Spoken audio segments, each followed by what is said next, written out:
if you think we're on the run. We are the boys who will stop your little game. We are the boys who will make you think again. 'Cause who do you think you are kidding, Mr. Hitler, if you think old England's done? Mr. Brown goes off to town on the A21, but he comes home each evening and he's ready with his gun.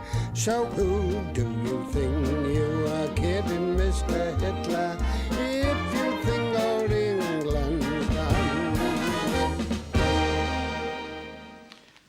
Now, men, during the time we've been together, we've been through some very dark times indeed. In fact, last winter, times were so dark that it was difficult to see ahead. Was that when we had the power cut, sir? That'll do. But now I'm happy to say that we can see the light at the end of the tunnel. Very long tunnel, very small light. There it is, shining brightly for all to see. Mr. Rogers won't like that, Mr. Manring. I'm not referring to the blackout, boy. I'm talking about the war situation. After standing alone against the Nazi hordes for nearly 2 years, I'm very glad to be able to say that at last help is at hand. Oh, that's awfully good news, sir. Who is it? It's the Americans. They're taking their time. The war's been on 2.5 years. Let's not have any of that sort of talk, Walker. It's just like those westerns, isn't it, Mr. Manring? You know, where the settlers have been surrounded by Indians and the US cavalry come in and save them in the nick of time. Just like it, isn't it? No, I wouldn't say it was quite like that. We've done pretty well on our own so far. But it's always nice to have a few extras on the team, you know. Sort of second 11, as it were. When can we expect them, sir? A small advance party is due in Warmington-on-Sea on Saturday morning. And it's up to us to give them a very hearty welcome. You mean sort of roll out the red carpet for them, sir? Precisely, yes. But we won't actually have a red carpet, of course. Oh, no. I can get you a roll of American cloth if that'll help. Mr. Speak, sir. We must take our American cousins to our bosoms and take them into our homes and fertilise with them. Well, in a manner of speaking, yes. I don't think my mum will like a lot of strange Americans around the house. In time of war, Pike, one can't choose one's bedfellows. Sir, I have a double bed and I'm perfectly prepared to share if one of them should be hard put. I'm not talking about bedfellows in that sense, Godfrey. But it's just as well because I'm able to get up and walk around a bit during the night. Don't you think we ought to show the Americans something that is really typically British? What about a display of island dancing? I mean, you can't get more British than that. No, that's a very good idea, Walker. You should be able to help us there, Fraser. You're the president of the Warmington-on-Sea Caledonian Society. Well, sir, that's just going to be a wee bit awkward, you see. I'm the only one in it. There used to be two of us, Jock Mackay and myself, but when I raised the subscription to 5 shillings a year, he wouldn't pay it, so I threw him out. Sir, I've just been struck by a thought. Yeah. When I was in the Sudan, and we just signed a peace treaty with the Fuzzy Wuzzies, General Kitchener thought it'd be a good idea if we had a bit of a get-together. So he asked them what they'd like to do, and they thought they would like to have a spear-throwing competition. But it got a bit difficult. Why was that? They wanted to use General Kitchener as a target. Anyway, we managed to talk them out of that, and all us British lads lined up, ready to throw our spears, and the Fuzzy Wuzzies stood just behind us, ready to take their turn. Anyway, I cast my spear forward, then I took a step back. Oh, get to the point, Jim. I did, sir. One of them Fuzzy Wuzzies had his spear just like that. And I did not like it, sir. Anyway, the point of my story is we ought to ask them to watch a darts match at the Red Lion. That's a very good idea. An evening in a typical English pub. Yeah. What could be better? Very good. Do you mean to say, sir, you don't think I'm going into the realms of fantasy? Certainly not. Oh, no. No, we'll invite them to a spear throwing, to a darts match in the Red Lion on Saturday night. You can bring the ladies. I'll bring Shirley. You know her, don't you, sir? Yes, I do, indeed. I'll bring my girl as well. She doesn't say much, but she's ever so nice. Uncle Arthur, Sergeant Wilson will bring my mum, won't you? What? Yes, yes, I suppose so, yes. Will you be bringing your wife, sir? No, I don't think so. I don't think Elizabeth would do much for Anglo-American relations. Now, what else could we think of? Well, perhaps we could fix up a banner across the bar with a message of welcome on it. I could get one made up for you, sir. Could you? Oh, good. Yeah. What do you want me to say? Oh, well, how about, hello to our brave American allies. Go to it, and you'll soon be home. You can't have all that. That'll go twice round the bar and across the high street.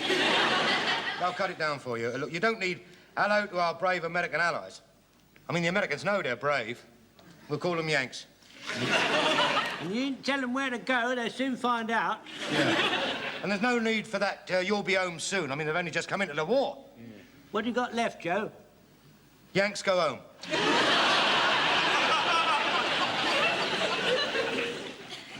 All right, well, think up some short message, and don't spend more than 10 shillings on it. Right, leave it to me, sir. My British buddy, we're as different as can be. Hi, buddy. It's a bit brief, isn't it? Well, you said don't spend more than 10 shillings. Anyway, it's snappy, it's to the point. The Yanks like that. Godfrey, I've got a kind of feeling that tonight is going to be a bit of a disaster. Oh, I do hope not. I feel it myself. I must say you're looking very nice tonight, Mrs. Fox. Oh, thank you, Mr. Jones. I wanted to look my best. Americans are used to all those Hollywood blondes and, well, we don't want to disappoint them, do we? Do you like my scent? It's lovely. Yes, it's Californian poppy. I thought it would be appropriate. Do try and cheer up, Arthur. I'm perfectly cheerful, Mavis. Oh, no, you're not.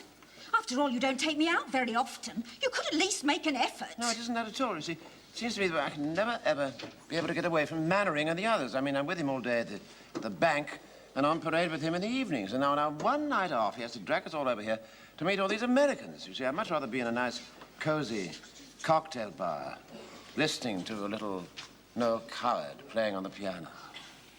I saw Noel Coward once in that film in which we serve. He's not little, he's quite normal sized. Oh, Frank. I wonder what these American soldiers look like. I've no idea. Ivy said she saw them arrive at the station, didn't you? Did she? I wish you'd ask her to speak up, Frank. I can never hear a word she says. She says they're very smart. They're all dressed as officers. Even the privates? Even the privates. She says yes. I wonder what's happened to Shirley. I think I'll go and give her a ring. Thank you for making up the darts team, Vicar. Oh, that's all right, Mr. Mannering. I'm always ready and eager to help cement Anglo-American relations. Have a drink. Oh, thank you. Scotch, please. Large one. Virgin. Lemon shandy. Small one. Small lemon shandy and a large whiskey, please. Sorry, Captain Mannering. I'm afraid I can only let you have a single. I'm short of Scotch. What a mercy Providence has undertaken it all. You know the vicar's weakness, don't you? A double list early in the evening, and heaven knows what might happen. We don't want the Americans to get the wrong impression of our clergy, do we?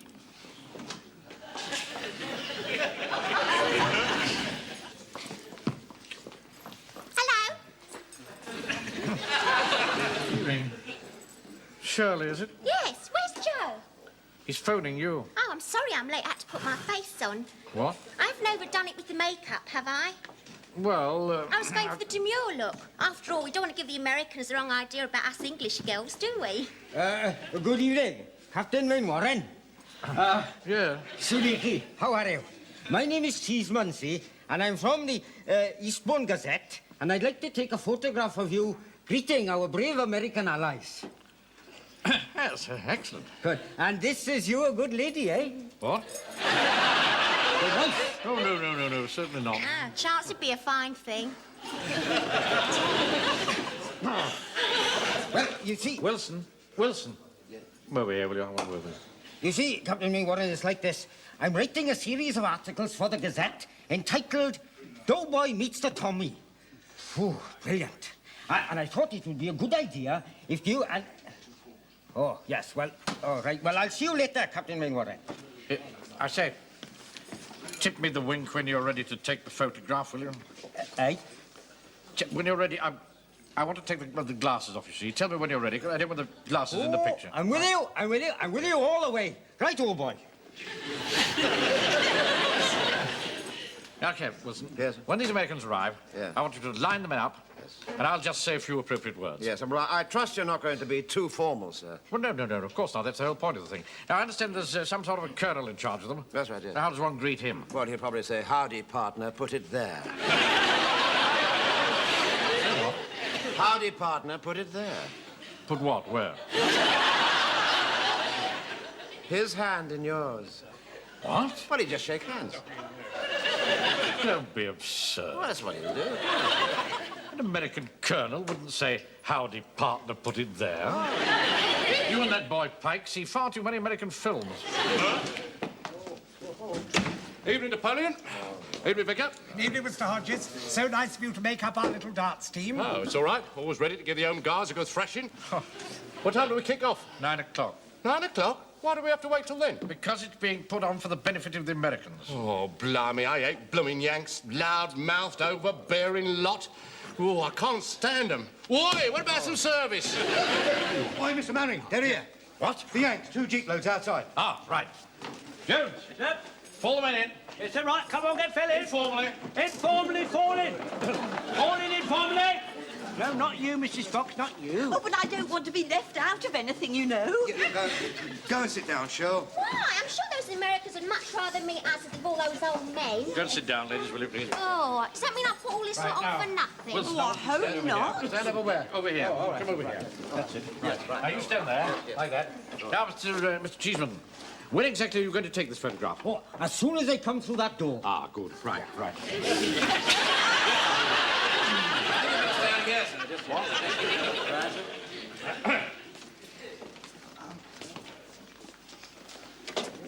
On behalf of the people of Warmington-on-Sea... No. This is the Colonel. Oh. Ah, yes. Howdy, partner. Put it there. What did you say? I told you so. Turn your head a little more this way, Captain Mingwarren. I'd just like to say a few words of welcome to you and your men. Sure, go ahead, Captain. Right. I was not in the way. Excuse me, sir. You better put your glasses on. Your spectacles. Oh, Come on. All right. That's it. That's better. On behalf of the people of Warmington-on-Sea, I bid you welcome and congratulate you upon entering the war. At last. Thanks a lot. My name's Schultz, Colonel Schultz. My name is Mannering, Captain Mannering. This is my sergeant, Sergeant Wilson. How do you do? It's awfully nice to meet you. Did you have a jolly crossing? Oh, it was very jolly, except for one thing. Oh, what was that? Those beastly Kraut submarines that kept firing torpedoes at us. Oh, my dear, how awful. Well, now you're here, we'd like you to be our guests, so just relax and make yourselves feel at home. Okay, boys, you heard what the man said. Relax, make yourselves at home. Hi, come on, you guys. Excuse me.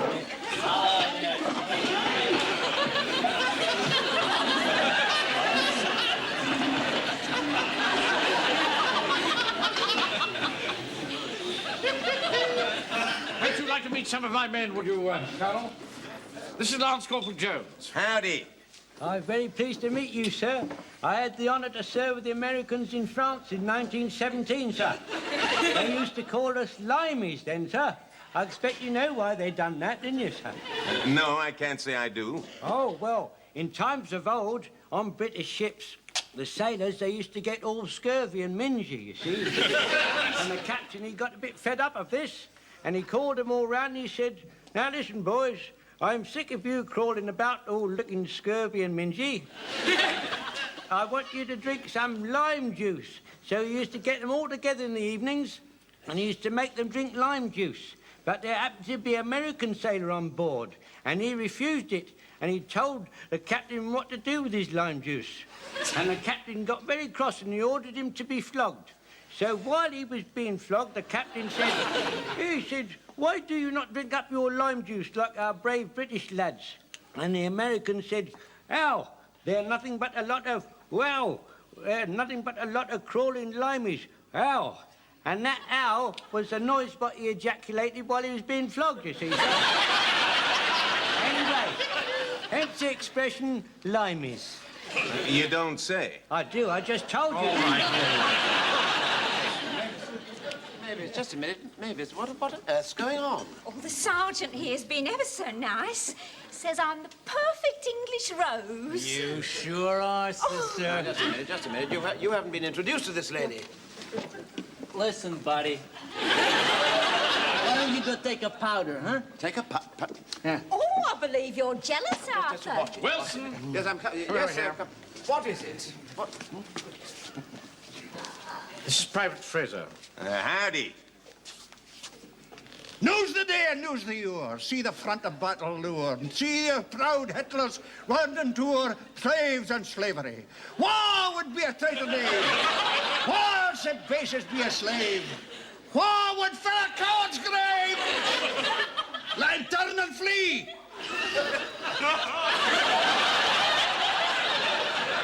Well, Captain, you sure have an international unit here. My God, I don't know what that lingo was, but it sounded great. What part of the world does this old-timer come from? Scotland, and that was nae foreign lingo. That was a battle song by Robbie Burns, brought up to date by me. God damn it, what do you know? What indeed? Private Godfrey? Oh, good evening. I'm so sorry my sister Dolly couldn't come tonight. She got a touch of rheumatism, but she sent you some of her upside-down cakes. Oh, gee, thanks. Well, Captain, you sure got some veterans in your outfit. I didn't know the British Army took them that old. Well, of course, you see, we're not real soldiers. What are you talking about? Not real soldiers. We're not, are we? We're not real soldiers. I mean, we're home guards. Oh, what a home guard. Well, sort of part-time soldiers. You see, Mr. Mannering is the manager of the bank, and I'm his chief clerk. And most of the others, you know, they've got shops and things like that. And this was formed, you see, the home guard, this was formed to protect the town against German parachute troops and things. Well, you don't need to worry no more. We'll do all the defending there is to do around here. Now, you old-timers, just relax, take it easy, huh? How kind. Don't you think we ought to go and have a drink at the bar, sir? Would that be a good idea? Not real soldiers. What? Here, Colonel, come here. Listen, if you need anything like, you know, razor blades, petrol coupons, or elastic, let me know. I'm sorry you're wasting your time, Buster. We don't need a thing. We brought it all over with us. Go. Do something quick. Look at them Yanks with our girls. I fancy you've been a real cowboy. I bet a lot of you are film stars and all. Oh, I do like these American boys. They're so nice and clean cut. Oh, and they were so generous. Joe, come and have a look at his medals. He got that one for sharpshooting and that one for good conduct. Not too good, I hope. Just a minute. Mrs. Fox, you ought to be ashamed of yourself. You're old enough to be his mother. Well, if it comes to that, you're old enough to be my father. Here, Joe, what are we going to do? Oh, search me. They don't want to buy anything, and now they pinched our girls. If you ask me, this war's taken a very nasty turn. Let's go and have a drink. Ivy? Ivy, you're supposed to be with me. Pardon?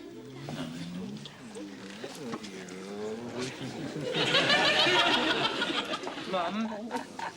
Mum! Whatever's the matter, Frank? He's got his arm round Ivy, look. Oh? He won't take it away. Make him take it away, Mum. Make him take it away. Don't be so silly, Frank. I shall never speak to you again, Ivy. Now, Colonel. There you are. Try some real old English beer. Captain Mainwaring. Oh, yes. Well, thanks. Well, bottoms up. God, it's warm. I bet you've never tasted anything like that in your life. Warm? It's quite cool to me. Yeah, it tastes like tub water that's come through the faucet. Oh, no, you don't have to force it. You just turn the tap on, it runs. Well, what did you say, kid? Are you having me on? Having you on what? Perhaps you'd like to try something else, would you? Okay, I'll have a highball. Of course.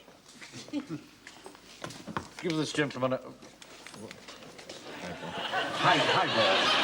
You got a highball? Highball? What's that? Scotch on the rocks. Oh, sorry, no scotch. Now, what sort of a joint is this? No scotch, warm beer? Is this your idea of typical English hospitality? I'm very sorry, but we've been fighting a war for 2.5 years, and things are in rather short supply. Now, what do you mean by that remark? Nothing, really. Hello, Colonel. My name's Hodges. I met some of your blokes when they came out to France in 1917 under General Pershing. You mean General Pershing? Yeah, well, I knew it was some Pershing general. You notice I said 1917, and as we all know, the war started in 1914. All right. Now you've come over to win this little lot for us, have you? Still, better late than never. I mean, the war's only been on for 2.5 years, isn't it? It's an improvement on last time. Captain Mainwaring. Ah, yeah. What did you say, Buster? I said you're improving. This time 2.5 years instead of 3. Hold it now. I can assure you, sir, that it was not our fault. Hodges made an insulting remark. The American went to hit him. Hodges dodged, and I got hit instead. But my men were in no way to blame. Yes, I realize that, Mannering.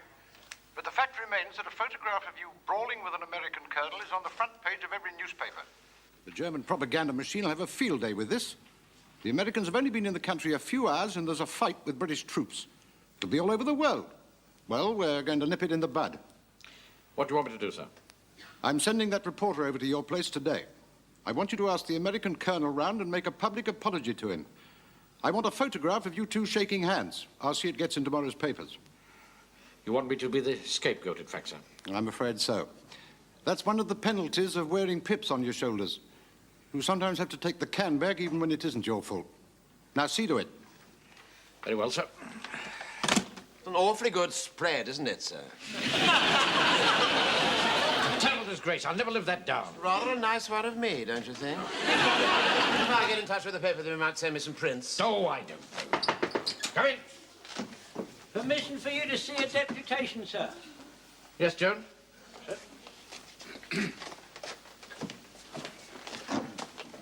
We'd all like to apologise for what happened last night, sir, but to assure you it was not our fault. Well, I know that, Jones, and GHQ knows it. But the fact remains that I have to make a public apology to that American colonel. You mean they're going to make you the scapegoat? But even if I have to make a public apology, I intend to see that GHQ realizes that it's no responsibility of ours. I'm going to make out a report which will completely clear us of all blame. I want you to tell me, in your own words, exactly what happened on Saturday night, and we'll start with you, Sergeant. Right, sir. Well, when the fight started, I thought I'd better get out of the way, so I dived under the table. Yeah. That was after he thumped the American sergeant. After he What? I'm sorry, sir, but you see, I only gave him a couple of taps. He'd been getting on my nerves all the evening. He was being far too familiar with Mrs. Pike. Mum was furious. When Uncle Arthur got home, she wouldn't let him in. He had to spend all night in the coal shed.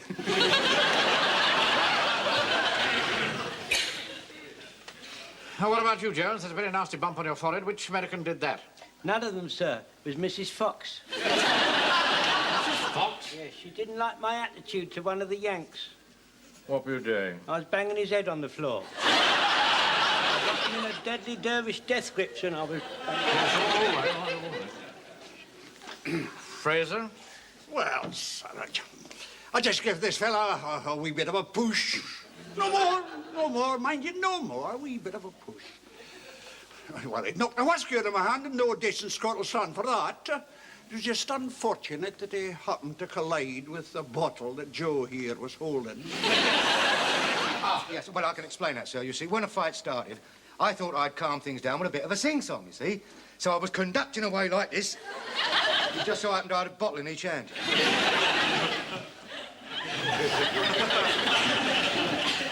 What about you, Pike? I'm sure you didn't do anything violent. I must confess I did, sir. I lost my temper. It's those two Americans, they kept on clinging to my ivy. They wouldn't let go, you see, and Mum wouldn't do anything about it, so I thought it was about time I stood up for myself. I decided to be a man. What did you do? I walked straight up to him, and I went... He chased me round the table twice until Mr. Godfrey hit him over the head with a chair. Godfrey? Well, sir, he trodden on my sister Dolly's upside-down cake. I think we'd better leave sleeping dogs lie. I'm sorry to crash in on you like this, fellas. Oh, that's all right, Captain. You just relax. I just want to apologize for what happened last night. I never realized what you guys have been through, what with all the bombing and food shortages and the like, and I thought I'd make it up to you. I brought some scotch and some candy. Oh, I say, that's awfully generous of you. Oh, forget it. Now, what I want to do, Captain, is to apologize to your men, and this press guy over here is going to take a photograph. Hello again, Captain Warrenbach.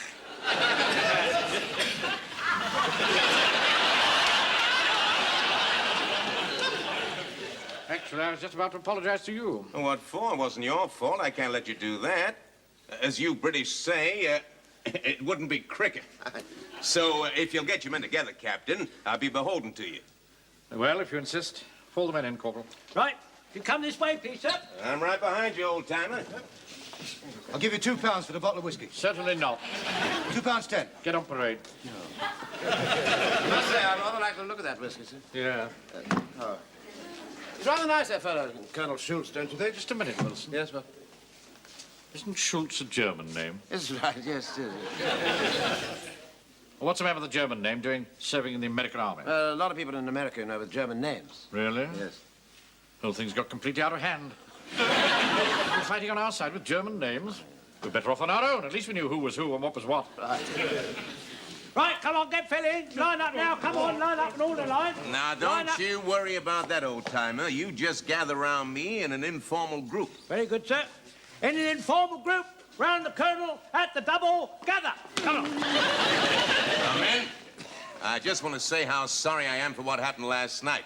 And as a peace offering, I brought you some candy bars. Perhaps you'd like to help me give them out, Captain? Yes, of course. Now, my men would be here to apologize in person, but we've got a ladies' night in the mess, and they're fixing the place up. Ladies' night at the mess? Oh, yes, that's my... Frank, when we both went back to tea, did you notice your mother was dressed up in her party frock? Yes, I did, Uncle Arthur. Yeah, I thought it was rather funny, just to make toast in. When I phoned Ivy to ask her to meet me after parade, she made an excuse. I could tell she was lying. I could hear every word she said. Wait a minute. Shirley said she couldn't come out tonight because her hair was in a mess. Now I know which mess. You, Carol! I'm all ready. I'll be right with you, honey. You just wait outside in that there Jeep. All get ready for the photograph, gentlemen. Excuse me, is it true in the last war the only thing the American charged was the 10% on the money they lent us? Now, what was that, old-timer? Hold it!